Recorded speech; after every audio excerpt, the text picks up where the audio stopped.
All right, guys, I have with me right now, as he is driving, one half of the main event in the pro light heavyweight bout in the small gloves and kickboxing. We got Corey Piercy, the outlaw. How's it going, sir? How's it going? And what exactly would you like to say to the fans of Husky Fat as a guy who's already fought before? Who exactly are you? What are you looking to do? And what exactly are your goals in Husky Fat and in the world of kickboxing, somewhere you're taking by storm? All right, what's going on, guys? My name is Corey Piercy. As the man said himself, I'm a future pro light heavyweight kickboxer. And to all the fans out there, I really appreciate you guys for tuning in, buying tickets, or just watching, Excuse me. But us fighters, we go through a lot just to get onto that show. So you guys just tuning in and just showing support, whether it's for me or for my opponent, means a lot. All righty, all righty. And it seems your coaches already came here, got blocked in. I'll add him on the stage now. How you doing, sir? Nice to see you came in a little bit late. Hey, good afternoon, y'all. Y'all excuse my background noise. I'm picking my kid up in the pickup line. All righty, all righty. But other than that, though, Corey, your opponent, we got Nicolas Torres. Now, what do you see in him? He's also a guy with a lot of experience under his belt, also in fighting you in the small gloves. What exactly do you see in him, and what do you think he brings to the game, especially as you hold the advantage, have already fought in Husky Fat and having a first-round knockout? What do you think is the biggest threat you see in him? Yeah, man, he's a tough dude. He has MMA experience. He has 6 fights. It's not just to look over, and he's a strong guy. I see he's pretty tough, but, two tough guys get in there, gonna get after it. Only one has to be the winner, so see who's tougher. Alrighty, alrighty. And Cecil, if you can hear me, as the coach, as the game planner, what do you see in Nicolas Torres as Corey's making his pro debut against another pro debut, a good matchup, a good safe matchup for both of the fighters to get that experience into the pro realm of kickboxing? What do you see in this opponent, Nicolas Torres, and what do you think is a big game plan for him as this commences in 9 days, 9 days out? Sir, we run our camp on fundamentals, heart, discipline, and attitude. And really and truly, whatever Mr. Torres brings to the ring, we're prepared to deal with it. So the strategy is to give the crowd a show and to leave with a W, sir. Absolutely fantastic, fantastic. And for you, Corey, Corey, there you go. So, Corey, what does this mean to you with Husky Fat being this attempt of and for both of you guys, for the resurrection of kickboxing in the United States? As you can see, I'm wearing my K1 hoodie. I know you guys are both busy. We're trying to resurrect a really old sport in America that started here, kind of went away with the advent of MMA. And you, as a guy who's fought in MMA, what does it mean to you with the whole striking art, especially with a lot of people complaining about grappling? And you yourself being a knockout artist, getting a first-round amazing KO, and I know you like the sound of that. I see that smile. What does it mean to you as the spectacle of kickboxing, the violence, the excitement? What does it mean to you seeing the sport resurrected and as a young man getting the opportunity to be at the tip of the spear? Right. I just want to say I'm very appreciative to Scott and then the Husky Fat promotion for giving me the opportunity to pro debut. I've been around the sport for a while, but it means a lot. I'll say I'm primarily a striker. My dad, he grew up around the 80s karate, the blood sport era. So he brought that torch to do whatever I want. So I'm striking for a very long time. That's what I like to do. So it means a lot, man. I feel the most comfortable striking. I do a lot of grappling. I do judo as well. But when it's all said and done, I'm going to throw their hands at the feet. So I really like, being violent, but also showing the skill and showing the art, showing the technique at the same time, So it means a lot, man. I grew up watching, like, the 80s karate movies. And if you look real close, like, a lot of the style and everything is kind of like 80s-ish, but has a tint of new school to it. So, yeah, it means a lot, man. I'm excited.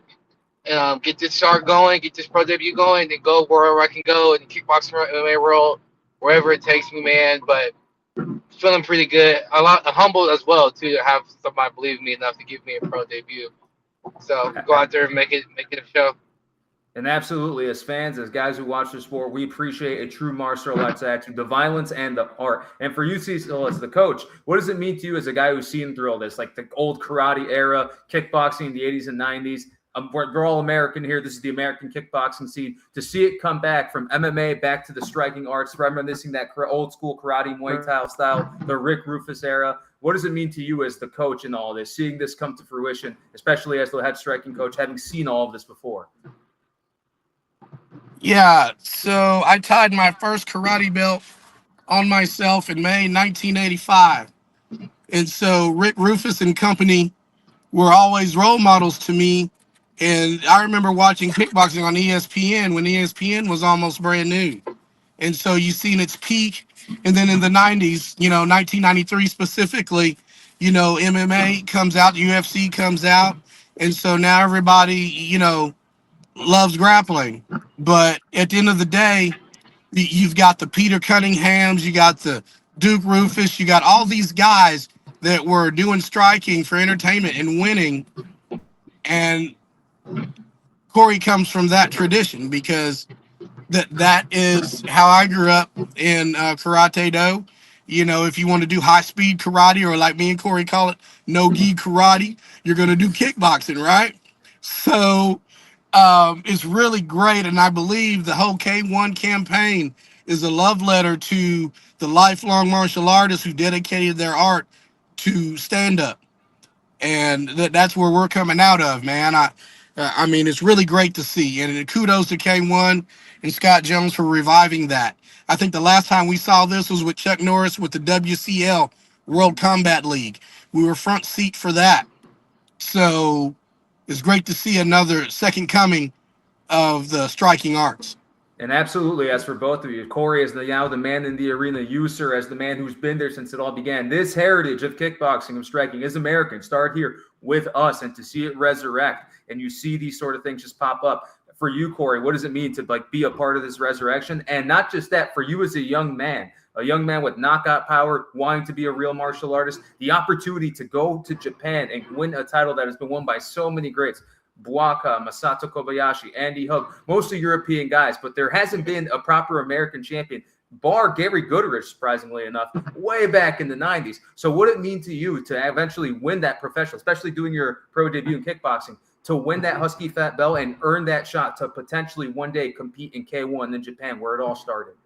Man, excited and humbling, my whole, everything I do, from my job, from my work, from how I train is geared toward being a professional fighter, but just a professional fighter or world champion, that's what you do. I don't really do this, just to play games or just say I'm a fighter, whatever, man. Ain't nothing short but a belt, whether it's MMA, jiu-jitsu, judo, whatever, man. So for somebody to believe me, to give me the opportunity to potentially make that dream reality is very humbling. It makes me train even harder, because not only am I going to win it for myself, I'm going to win it for the people who believe in me as well. So awesome. I'm just ready to get out there, ready to get after it, ready to show it.